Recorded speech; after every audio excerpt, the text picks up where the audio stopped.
The Radio Forest Podcast. How's it going? What's going on? What's happening? I'm just hanging, man. We're just talking about my new record, enjoying the day. I'm trying to, anyway. Hey, I love the new record. I'm not hearing any fades at the end. Was this all cut live, like a performance? Well, I overdubbed the vocals, but everything else was live. All the solos, all the performances, and everything were live. There's no click tracks or computer enhancements or locking up with zeros and ones and stuff. I just want to do it old school, like the 70s meets 2020s, you know. Do you usually record albums like that? We used to, but this time I really wanted to. Everything's live but the vocals. The only thing I had to overdub was that, because there was just too much to take on at one time, you know. I didn't have lyrics written and all that stuff.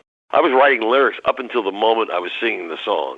So it was like, you know, we did this, it was like I picked the cover songs first just to set the tone, if you will. My concept of the record is like, I want to do a great jam record, but I want to do it within the context of really, really good songs. So I chose these great classics from my past that inspired me and that I played when I was young, and all those people are my heroes. Some are my friends, even. Winwood is somebody I've always wanted to work with, and I cut Low Spark as an homage to him, you know. And you covered Joe Walsh, and Ringo's on the album. Joe loves, so Joe's a friend of mine now. Yeah, I thought so. He'd have to have been. I've been a Joe Walsh fan since 1969 James Gang Your album. You know, I mean, I forget about it. I mean, I've been full-on Walsh since then.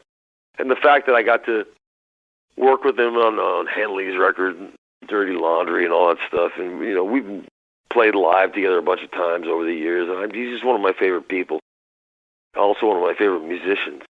To do a song as a dedication to him, you know, and I sent it to him, and he said, "Man, it was great. It just makes me want to re-record all my old stuff." Your old stuff is what made me want to do this in the first place. You know? And you've got Ringo on the album too, and you've played. I do. You've played in his band. Ringo, we wrote that song for his birthday, which is why it's such a stark pop song on the record. You know. It was written by David Paich, myself, and Joseph Williams, and we wrote it as a birthday present for his 80th birthday because we couldn't have a party for him. He goes, I'll put some drums on it. So he came up and filmed the plan, and we filmed like a little iPhone video in my backyard goofing off.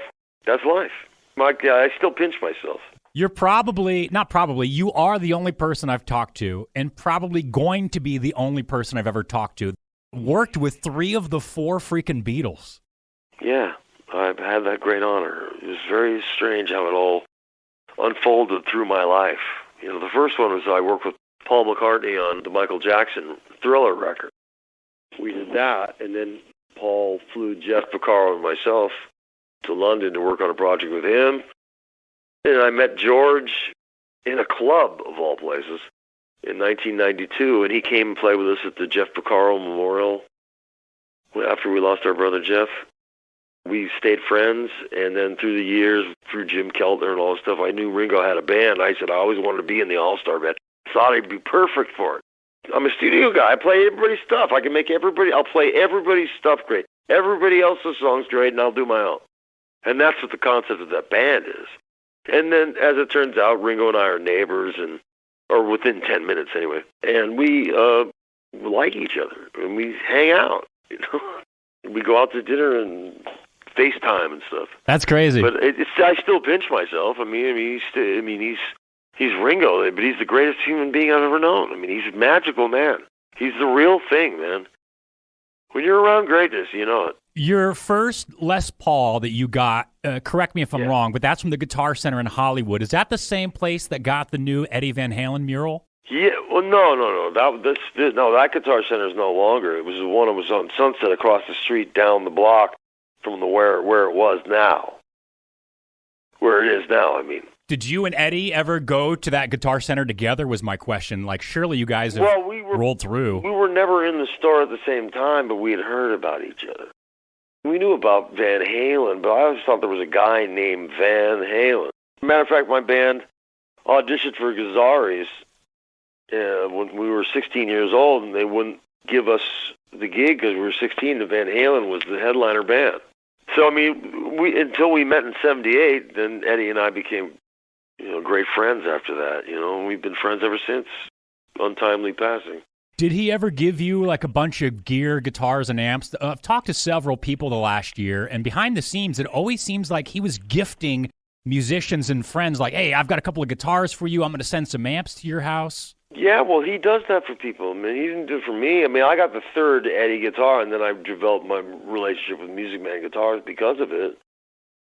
But that's a whole other thing, you know? You have the third Eddie Van Halen guitar? Is that what you were saying? Like the third model made? I mean, yeah. When we were making the Eddie guitars back in the early 90s, I was around, and they wanted to get me on their roster, and I was up at Ed's house with Sterling Ball, the president of Music Man, and I was digging on the guitar they were making for Ed. And there was a time, listening to pickups, and like, which pickup do you like more? I wanted this one, this one. So I think I was a tiebreaker on something. They said, okay, you get the third one. Eddie gets the first one, Sterling gets the second one, I get the third one. I have that, and I played it. And I still have it, and I will play it on the road. Because it was a gift. It was a gift from Ed and Sterling. Do you have a lot of guitars? Because I know you still have that Les Paul I have a we were lot of talking guitars. about. I have a lot of really expensive guitars that are, vintage and all that stuff, that I kept all these years. Been on a lot of hit records. And George Harrison played my Les Paul. No way. Oh, yeah, he played it at the Jeff Porcaro tribute. I have a picture of it. Him, me, and Eddie Van Halen standing next to each other playing together. Oh, yeah. I think that's in your book, right? Yeah. I've always wanted to ask you, the song Africa plays on a loop at an undisclosed location in the African desert. Do you know where that location is? Do they tell Toto? No, I do not, but I'm pretty sure the Sands have probably buried it by now. If God has any power at all. I think that's a pretty whacked out, extreme thing to happen, man. It's pretty funny. I wonder who's going to have to figure out the ASCAP check on that. Yeah. It'll probably pay better than Spotify, though. But it pays as much. Yeah. Now, you've worked with Peter Frampton, Ozzy, Joe Walsh, Warren Zevon, McCartney, Don Henley, Alice Cooper, Elton John. How are you such a humble guy? Just me, man. I'm just the same person. I'm just a weathered version of my teenage years, man.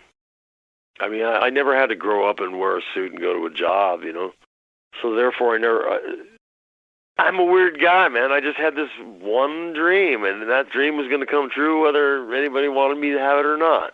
I made it happen.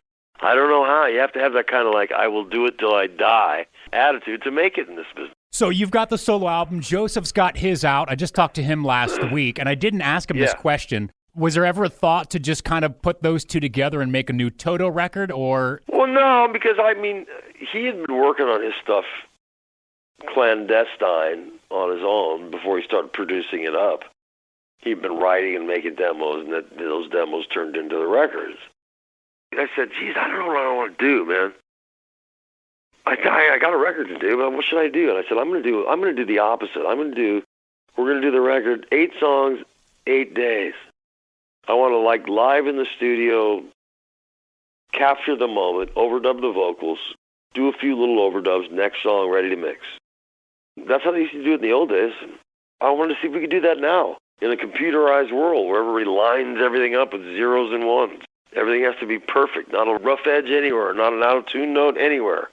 That's not human. It's just not human. So I want to bring a little humanity back. I left every little squeal and little sharp bend or whatever. The same way a jazz musician would, the horn player will squeak the horn once in a while. It's human. We're not perfect. Now we have the ability to make ourselves look, sound, and do anything by a computer. What's real anymore? The point is that people will hear it and go, I like this, or I don't like this or whatever. But if they like it, they go, I like this. It sounds different, but I don't know why. Something about it. And they don't understand the fact that it's because it was all really played, one take. That was the sound that came through the speakers. Did you have to do several takes of these songs then since you're doing them? No rehearsals. We showed up, we ran, The cover tunes were nice because people know those songs. Guys around my age grew up with this music as well. They loved playing it. I thought David Page's Stevie Winwood tribute on Low Spark of High Heel Boys was legendary. Jeff Babco's piano solo on that. McCoy Tyner, it's I delve into jazzy areas without being a true jazz musician. But I have big ears. I studied music. I didn't want to be a jazz musician. I wanted to be rock and roller, but I wanted to learn more about music, and that helped my career as a session musician and all the rest. Please tell me the quick little story about you blasting your guitar back at your neighbors at 7 a.m. in your pajamas. No, that was from like going on and on and on for years. Like, this guy moved in next to my house, and he called the police on my autistic son, who's 10 and on the roof and just messing around. And my son is totally fine, wired differently. He's a great little dude. It's a Rubik's Cube. What can I tell you? And the guy called the cops on my kid, man. It's like, you don't call the cops on an autistic kid, man. So it started a rift between the two of us. So he had his leaf blowers going like 7 a.m. in the morning. 3 of them. It's like purposely just like trying to wake me up at 7 a.m. in the morning. I let it slide. When it happened the next week, I was like, are you kidding me? And I get up, my girlfriend's here, she's like, I said, I should get my amp out and blow his windows out. She goes, I dare you. I go, you dare me? That's when it all started. 7 a.m. in the morning in my pajamas, lifting my practice amp up onto my kid's trampoline so it doesn't blow the dog's ears out. And I just cranked it up and started shredding, mindlessly. Nothing. I mean, musically it was garbage, but, it was just a fun, loud explosion of me going, good morning! It was hilarious. And the proceeds from this album help an autism foundation, isn't that right? Yes, it does, because my son is autistic. Yes, the Ed Asner Foundation. Son Matt has autistic kids too, so we're, when you get in that community, you find a lot of people, like-minded people that you can relate to, and we share stories, because no two autistic kids are the same, so it's really a Rubik's Cube. Steve Lukather from Toto, solo album out now. I Found the Sun again with a couple of covers on it. Steve, thanks for the chat today, man. All the best to you. Thanks to you, man. Bye-bye.